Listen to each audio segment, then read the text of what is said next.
This morning, about 7 o'clock, someone knocked the door and I thought, oh God, because since I've had all this back trouble, I'm not too good.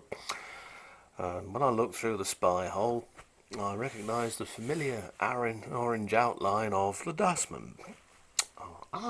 Yes, what have we here today? Well, what he had here today was this. It's a Philips stack system. They're not separates, by the way, they're all in one. But it certainly looks like a stack system. It's missing its glass lid and it's missing its glass door, and the shelves that once resided in here have gone. But that won't be too much of a problem, will it, to find some of those? He said the only thing is we didn't manage to find the speakers. They weren't there with the garbage. So I've teamed it up with some old Toshiba speakers, which were in fact made under the Goodman's name here in England, and are thus no more Japanese than me. Still, never mind, they do sound good. Speaking of which, let's see what this thing sounds like.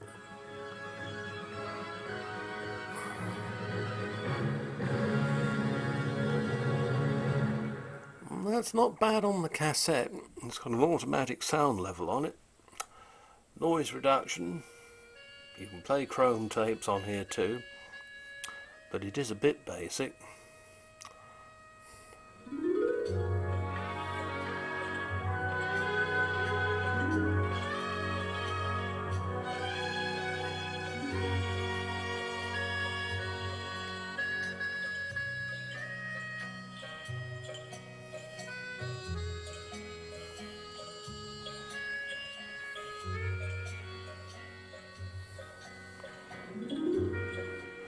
And the sound isn't bad, really, is it?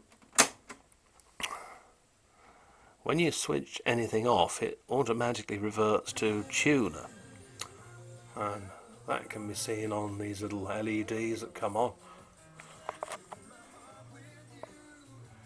You've got an auxiliary line input for, it says CD or TV, intriguingly.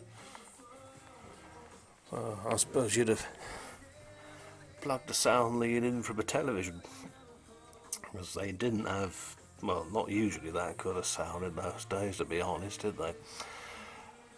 The radio is an FM medium wave and long wave set, and sounds at least as good as the cassette. Other one is for people who are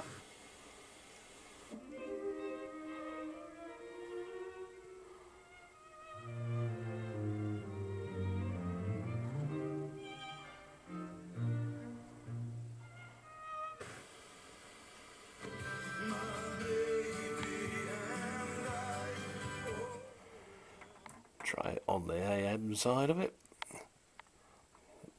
Medium or long wave can be selected by doing that. There probably won't be all that much doing at the moment. In the evening you get the French stations coming in.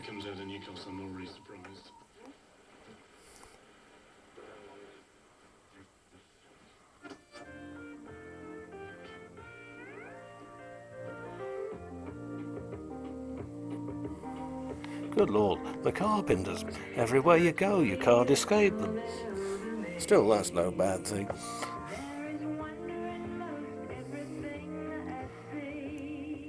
Of course, as with all the AM stations, they just transmit in mono. So a little stereo lamp won't come on.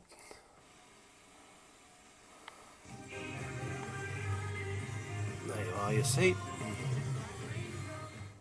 Now, let's see if this record deck thing works. It's got a rather odd cartridge. It's called a Philips GP215. There was a very similar GP214. And the only thing with these is that when you need to change the stylus, you have to change the whole thing. It all comes out, see? And that's a ceramic cartridge and stylus all in one. and you can just see the two red things inside. That's the end of the ceramic elements. The connections on top obviously convey the signal into the tone arm and thence to the amp. Let's see what she sounds like. Probably terrible, though, in my luck. But you don't look a gift horse in the mouth, do you?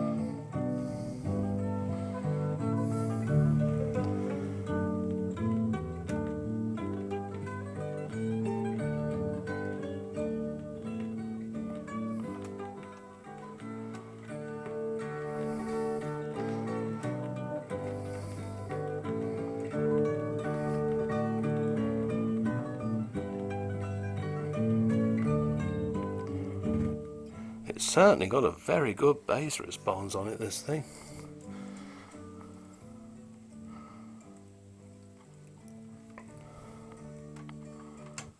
So I don't think that was a bad do, really. Mind you, I think to shut him off you have to do that. There we are.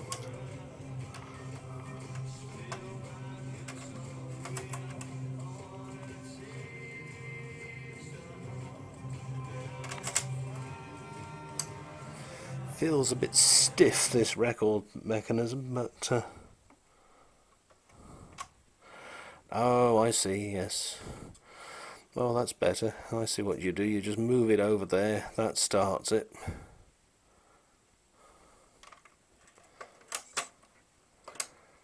Oh, yeah. Yes, that's working as it should then.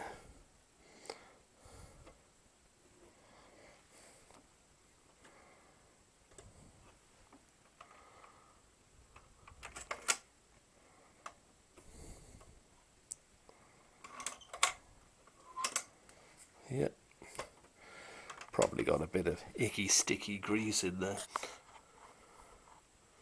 But all seems well. The only thing I can think of for reason for slinging this away was that, as you see, there is no CD player. Perhaps that's what these were for. Maybe there should have been a shelf there and a CD here. Perhaps as an optional extra. This has got to be, well, probably, if we're honest, 30 years old, and CDs weren't that common back then. Perhaps 25, if we're lucky. Anyway, so there we are, yet another article I've finished up with, but quite a nice article, I have to say.